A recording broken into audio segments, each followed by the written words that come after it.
Body of the pancreas, we have, it is surface, anterior surface is convex, covered by the peritoneum and related to the gastric sac and the stomach. Inferior surface is covered by the peritoneum, related to the duodenal flexure, coils of the duodenum and left colic flexure. Posterior surface related to aorta, left crest of the diaphragm, left kidney posteriorly, and left suprarenal gland, and left renal vessels posteriorly, and the splenic vein.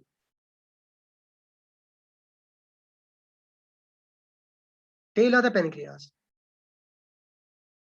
The body narrows towards the left side, close to the hilum of the spleen into the tail. It lies in the lienorenal ligament, and it is mobile part of the pancreas. Rest of the pancreas, which is retroperitoneal, is non-mobile, but this tail of the pancreas is mobile. It is tail has largest number of islets of Langerhans per unit tissue. Relations of the tail of the pancreas. So the visceral relations of the spleen, they are also related to the tail of the pancreas there. Coming to the ducts of pancreas, the exocrine pancreas is drained by two types of ducts. One is the main duct or duct of Wirsung. Main duct or duct of Wirsung, and the smaller duct, what is called axillary duct or duct of Santorni. Axillary duct or duct of Santorni.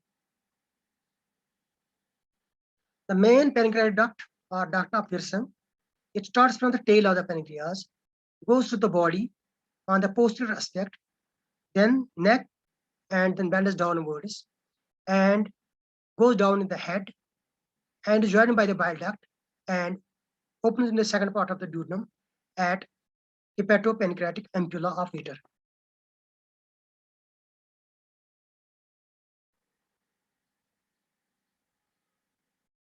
Its tributaries have a resemblance to herringbone pattern. Herring is a fish, and it is bone. It gives the parallel, the spines from the bone are parallel to each other. Similarly, here the ducts, they are parallel to one another, and they give a herringbone appearance to the ductal system of the main pancreatic duct.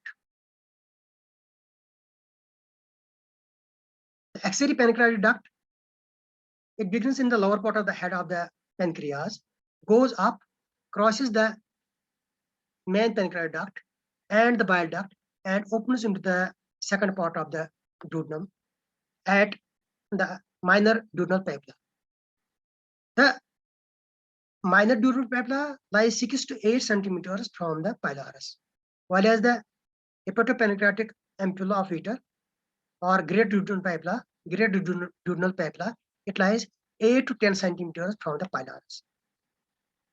Coming to the arterial supply, main source of the blood supply to the pancreas is splenic artery, arising from the celiac trunk. It goes downwards and supplies the neck, body, and the tail of the pancreas. And finally, it goes and supplies the spleen. In its course, it gives various branches to the pancreas, some named, and two are named, rest are unnamed branches. The two named branches are arteria pancreatica magna. It is a large artery which goes to the body of the pancreas. And we have also there small artery near the tail of the pancreas, what is called arteria caudi pancreatica. There is also superior pancreaticoduodenal artery, which is a branch of gastroduodenal artery. And there is inferior pancreaticoduodenal artery, which is a branch of superior mesenteric artery. Superior pancreaticoduodenal and inferior pancreaticoduodenal forms the arcade of vessels on the head of the pancreas. Coming to the venous drainage, the veins from the various small veins join three main veins, meaning the portal vein, superior mesenteric vein, and the splenic vein. So these three veins, they together the superior mesenteric vein, the splenic vein behind the neck of the pancreas, they unite to form the portal vein. Coming to the lymphatic drainage. There's a rich periacinar network that drains into 5 nodal groups. We have superior group of nodes, then we have anterior group of nodes, then we have inferior group of nodes, then we have posterior pancreaticoduodenal group of nodes, and we have splenic group of nodes. So superior, anterior, inferior, pancreaticoduodenal, and splenic group of nodes. Coming to the nerve supply, parasympathetic supply is from the vagus. Sympathetic comes from the celiac and the superior mesenteric plexus. These nerves come to the pancreas through blood vessels.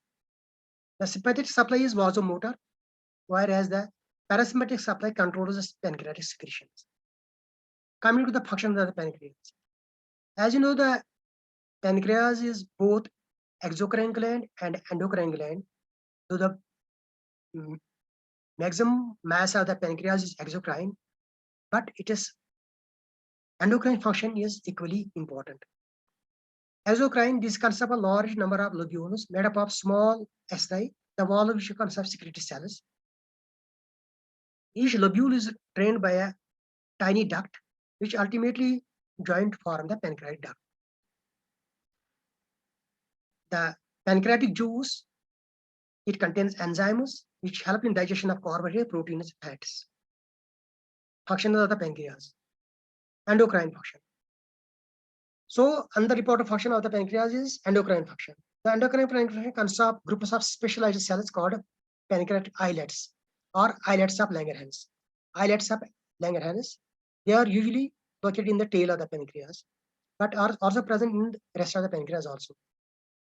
Islets are predominantly present in the tail. So, if the tail is inadvertently removed during splenectomy, the person may subsequently suffer from diabetes mellitus. The islets have no ductus, so the hormones diffuse directly into the blood. Alpha cells produce glucagon, beta cells produce insulin, and delta cells produce somatostatin. Coming to the clinical anatomy, one of the common problems in the pancreas is carcinoma head of the pancreas. If there is a carcinoma head of the pancreas, there are various structures which are closed, which may cause obstruction to it. So there is duodenum. There is more likely the bile duct which passes through the posterior aspect of the head of the pancreas, and it may compress it and result in obstructive jaundice. There can be sometimes acute pancreatitis, which can be due to obstruction of pancreatic duct, maybe by a stone or by some other pathology, or ingestion of excess of alcohol, or viral infections, or trauma may lead to acute pancreatitis. The trauma can also lead to pancreatitis. What does these structures? They trigger what is called as autodigestion. Cascade of events which leads to the self-dissolution of the pancreatic tissue itself. The enzymes which leak in the parenchyma of the pancreas, they digest the pancreatic tissue themselves. Rather than coming to the duodenum, which is its location, enzyme should come here. If the enzyme is released directly in the pancreas, it causes auto-dissolution of the pancreatic tissue and causes what is called as acute pancreatitis, a very, very dangerous condition for the person. Clinically, the person feels very sick. He has pain abdomen, which is related to back, severe pain, and he can have febrile vomiting, and he can go into shock, what is called as hemorrhagic shock. Coming to the development anomalies, this is the normal development of the pancreas. As the pancreas developed from the primitive duodenum, foregut, from the dorsal bud and the ventral bud, these two buds have to rotate, and the two buds unite together to form one mass of pancreas. And it is during the development there is some abnormality. There may occur various anomalies. What are the important anomalies? One is pancreatic duism. When the two pancreatic lobes, when the buds, two pancreatic buds fail to fuse with the ventral bud. results from failure of dorsal and the ventral blood to fuse, and they remain separate. Another is what we call annular pancreas. So the pancreas, as the development occurs, it has to rotate, dorsal bud has to rotate to meet the ventral bud. If the rotation occurs in opposite direction, it will form an annular ring around the second part of the duodenum.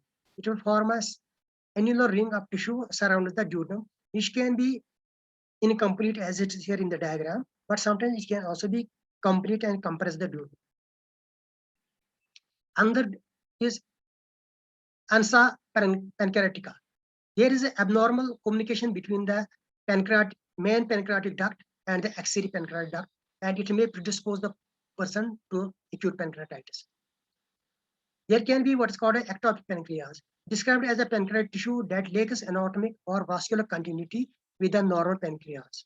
Usually asymptomatic and occurs as an instant finding when some other organ is looked for biopsy etc. Agenesis or hypoplasia. Agenesis is extremely rare and incompatible with life.